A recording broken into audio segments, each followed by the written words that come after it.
So we are trying to calculate drop-off rates.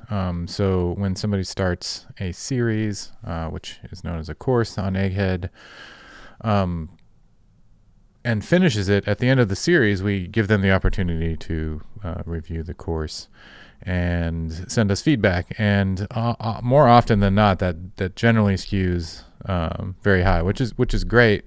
But then there's also the idea that we are not getting any feedback from folks that start and then stop. And I know, because I've done this before, that our drop-off rates are really, really big in the beginning, right? Like, so when you don't get them at the first or second lesson, those drop-off rates increase.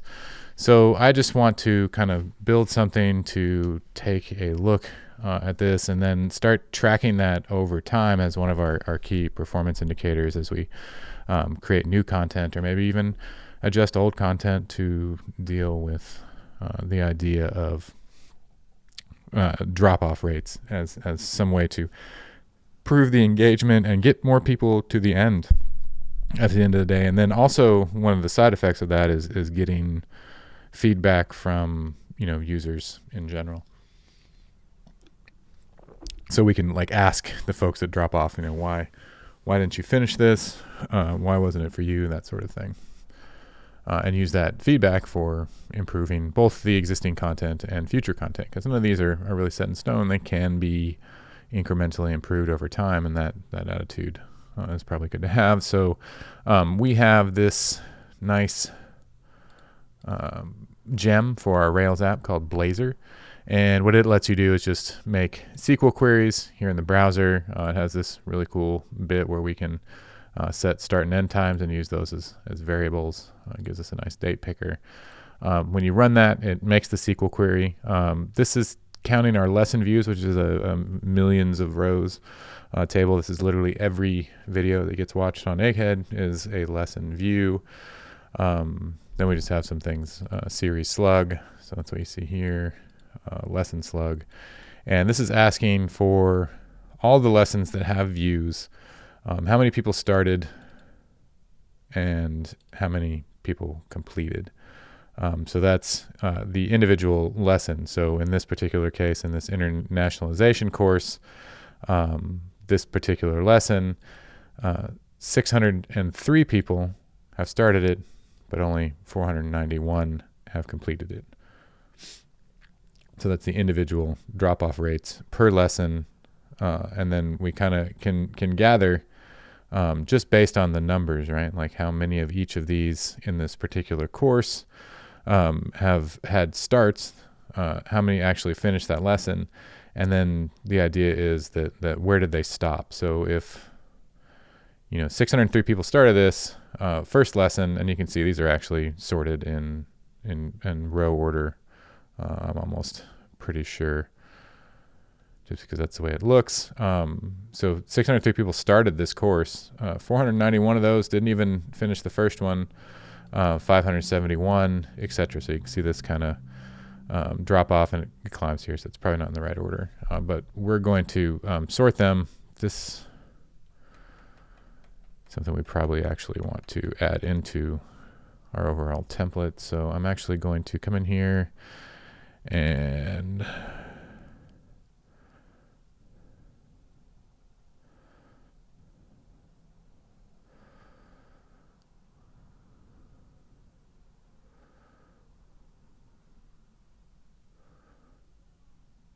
there we go. So I'm going to edit this. I want to have, so we have starts, select series slug, lesson slug. We're going to say lessons dot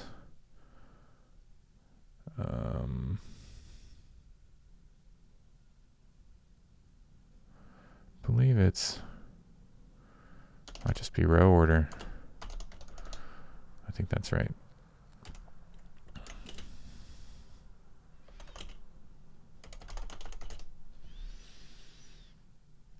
I can run a preview table.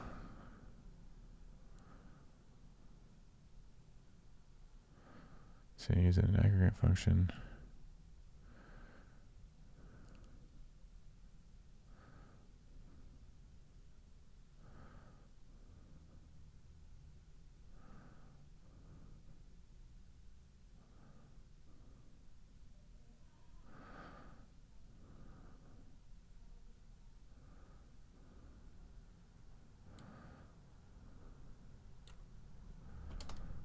right, so it's giving us a hint.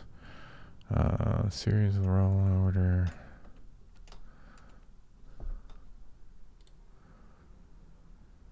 See if this works.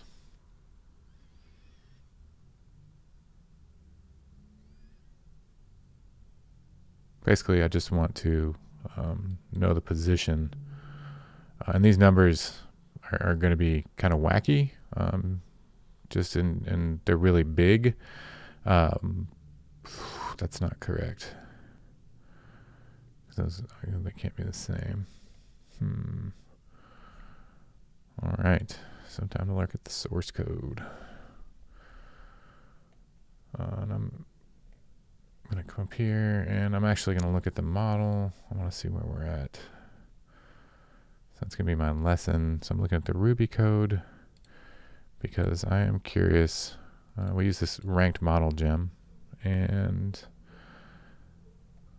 popularity order.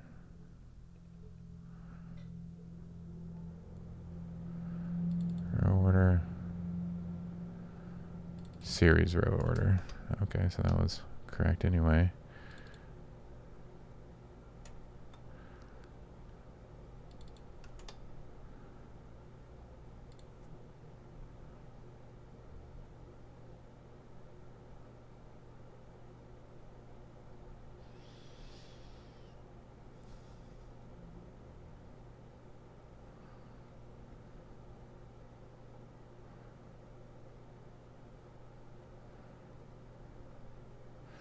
Yeah, see, it goes like from -5, which is our first, up to 4 million, but like we can calculate the difference between the two and basically sort them by their existing order. This will come in handy. And that should be, -2 million. They're way out of bounds, but that's the ranking software under the hood is what's doing that, just to throw them really out of bounds and give plenty of space in between them. But that should be the data that we need. So I can update that. And then this is going to take a moment. It's doing a full year. I probably don't need to start with a full year to build useful software. So I'm going to probably just go for the last 30 days. Give myself a break, make a smaller file.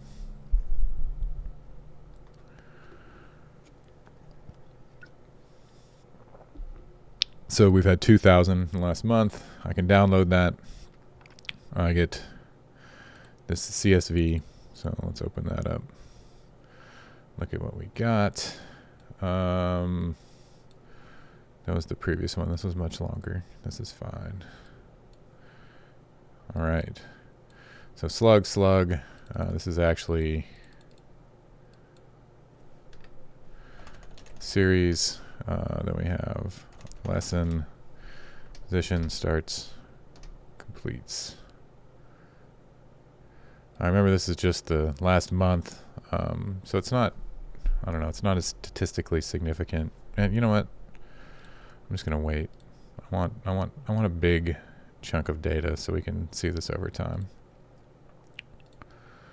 So I'm gonna apply a custom range, and we'll say let's do a full year. So. And I'm actually going to do this to the 4th, so I wanted a few days ago, so if anybody has watched, there'll be true drop-offs versus any that might be running right now. So we can say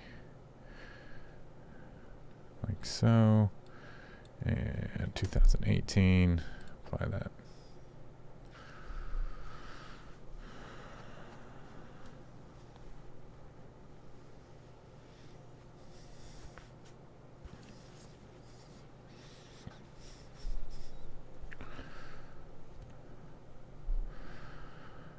I guess that's the total number of lessons in courses, so it's always going to be that. This just gives us bigger numbers over here. So let's download that. I'll get another one of these files.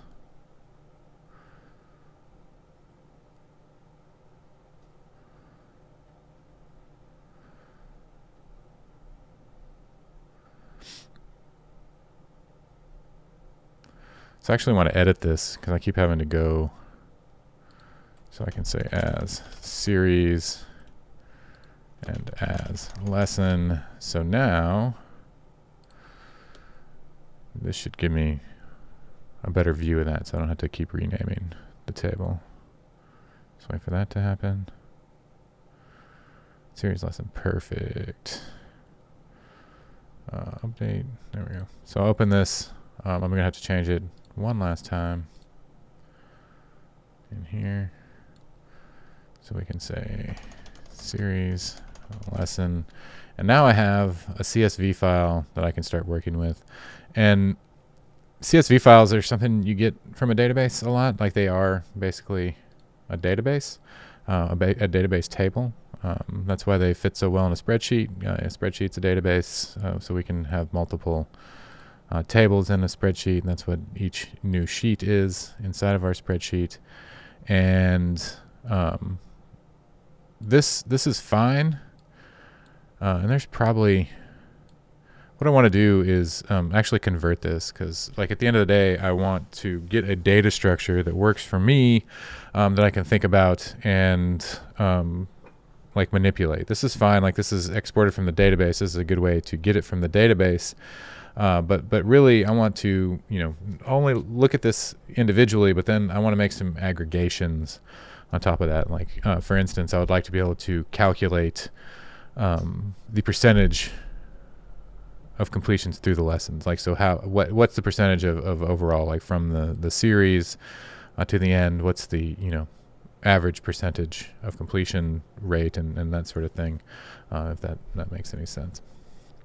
So to do that, I like to actually use Node.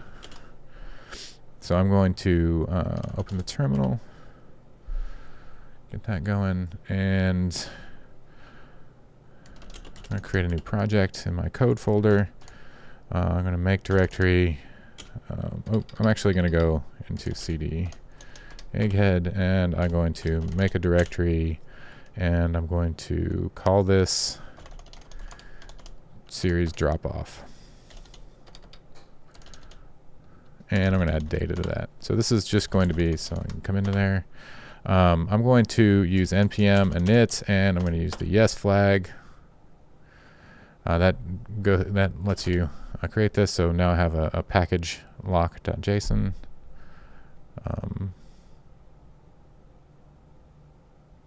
Oops, that was my fault. So npm init, and we'll say y. Y is for yes, just uses the default ls. There we go. I actually recently, so I'm going to come to my blog. One of the benefits of blogging is that you create documentation for yourself. So I wrote a little node script and recorded a video, and I can go look at this node script over here because I saved it to a library.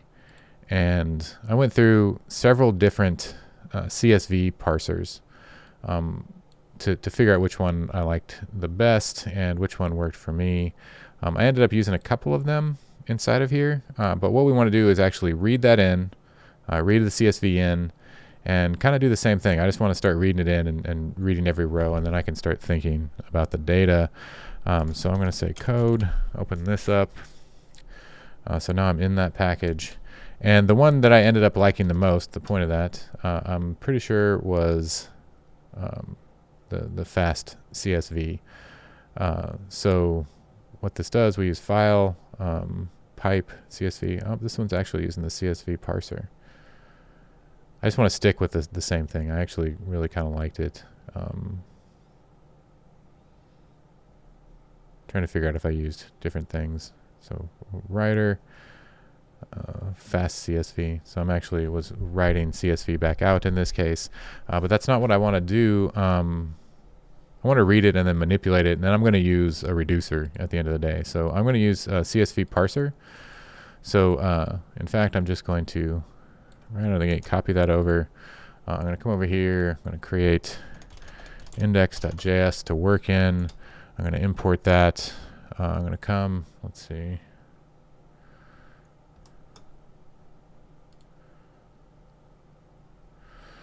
We don't have that connected yet, but so then I can npm install CSV parser. All right. 41 packages for CSV parser. I already have a bunch of this code written, so is there any reason to write it twice? I'm going to for sure want Lodash. What else do we have in here? That should be it for imports. I'm going to take all of this, just make it easy, and then I'm going to kill this bit. Come back over here. Here is where we actually load everything. So we'll take that.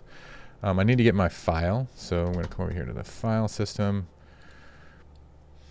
drop that in here. I'm going to rename that. So it's going to be series drop.csv, and then I can say series drop.csv. All right, so that should load it up. The row is going to be different. All right. I don't really care about the end. So for right now, I'm going to leave the event. So this does like a stream interface. So you can see it's file stream, create read stream. So streams are a node. And this works by tacking on kind of events. So we're piping, meaning pushing the CSV, which is the CSV parser. We're piping everything we read from the CSV file into this CSV parser function. So we call this, and whatever this returns is what we're piping in. So there's some sort of function under the hood that's getting piped in. And on data, meaning it's received some data, that means it's read a row. So when it receives data, it has read a row, and we can console log the row. So we can look at what has been read in, and then at the end of that, console log all done. So it's read the whole file and it ends. And we have a couple opportunities here. Say read a row. At the end of this, before I was adding to a data structure, and then the end of it I was writing that data structure out, which we might want to do. We might want to create a JSON data structure, for instance, and write that out when we're all said and done. But for right now, I'm just going to do it this way and just log it out. So I like to use no daemon, and notice I'm using npx over here, and npx. I'm going to do it this way. So npx no daemon and index.js. No daemon actually is a server that runs, and if we make a change, so read a rows, that doesn't make any sense, but I save that, you can see it actually reruns the script. Pretty handy for development. And you can see what this has done is read a rows, so it reads a row, and then I have access to the row data. And the row data is some sort of file type that CSV parser uses that doesn't really matter to us so much. But what I can do is something like, I'm not going to read this anymore. I'm not going to console log that, but I want to actually build. So I'm going to say drop off data. And that's going to be an object. So on the row we have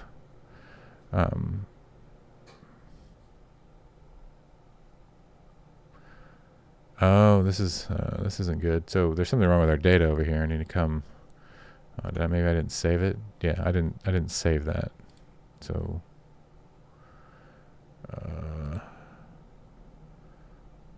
I'm going to open with. Doesn't really actually matter. Open with that. So the problem was I changed the headers and it didn't get picked up in my data because I didn't save. So slug it was overwriting. That's why we had two slugs. So I can save that. There we go. Run that again.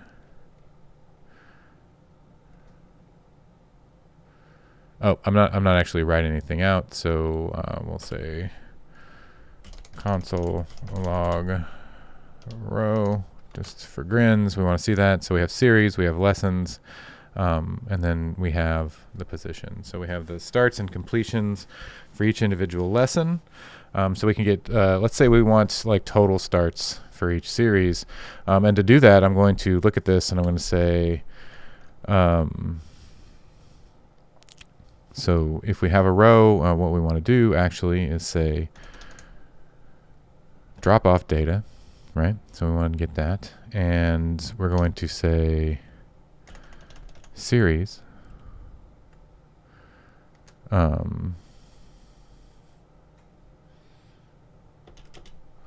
equals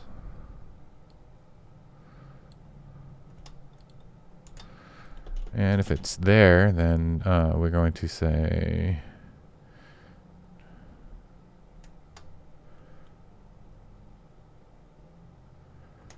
dot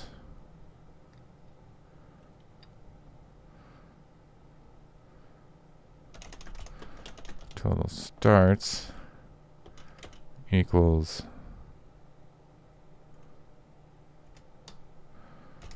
total starts plus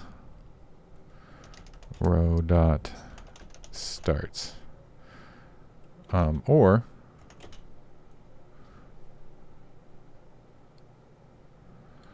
if it didn't exist,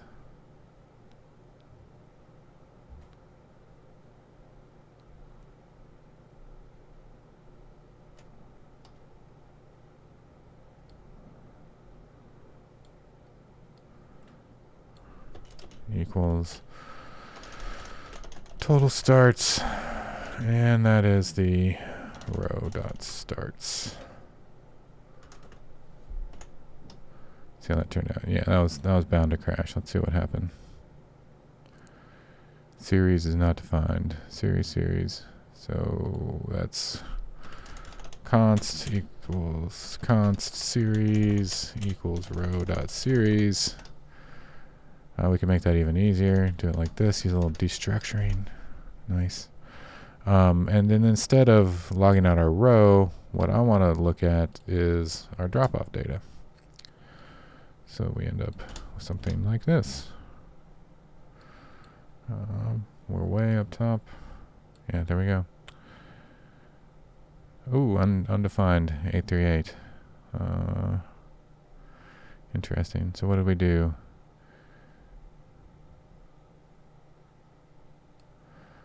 This is really, really sloppy, for the record.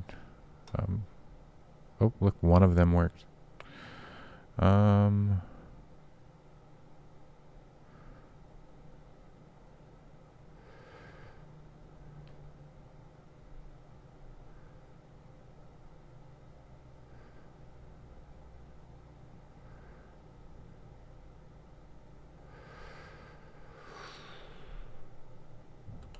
So I'm going to say if not drop-off data series,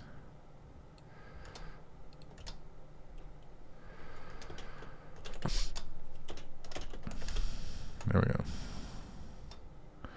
Then, so drop-off data series equals data, and oh yeah, this is totally jacked up.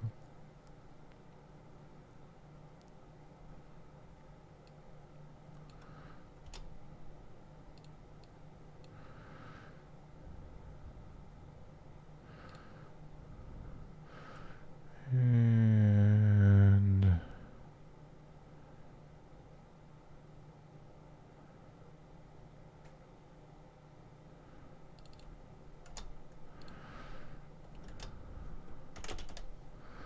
total starts equals 0.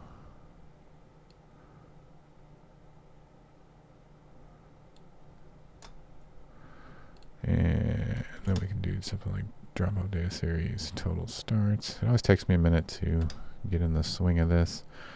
Drop-off series total starts.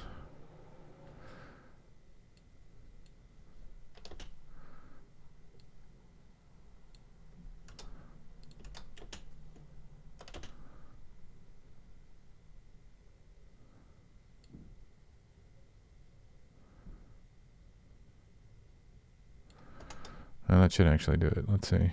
Woohoo! Oh, so they're all going to, that's an interesting, so we need to say parse int, parse that, give it a radix. Hey, look at that. So then we're getting a pretty nice list of our total starts. We also wanted to, let's see, look at total completions. So this is total lesson completions. It can be 0. And basically we just need to do the same and parse. That's right, completions.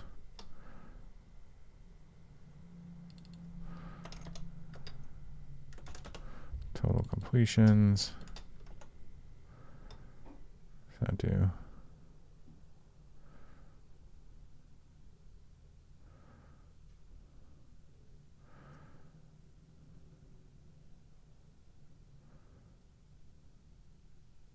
Oh, I thought they were so similar. I was looking at these going, what's going on? They're not the same. All right, that makes sense. So total starts, total completions. So that's the total number of lessons that were started and the total number of lessons that were completed. There's probably some statistical anomalies inside of there. Wow. Oh, another thing that would be interesting would be for each individual lesson, we want to have the actual lesson length in there too, so we can get the whole length of the course and correlate that. But we can start to see now how we can take that data, and now we're starting to get this more JavaScript-y view of this. And what can we do with that? Well, we can now bring it into a charting library or use this somehow. And really, like, this project is just going to be a way for me to convert CSV from our export into something that's useful. And this is as opposed to like trying to start an API to do this or do some other solution that would be more labor intensive and require more structure to actually get it built up. Instead, we can get this look into our application, and this very important performance metric, and then we can start to build that up, and we can start to think about it from the data and how do we look at that. And this is kind of building a mini data store that I can then probably go ahead and just fire up a Gatsby app that brings this in and creates pages for each and creates some data visualizations for me in a static way, and I can start looking at it in that respect as well.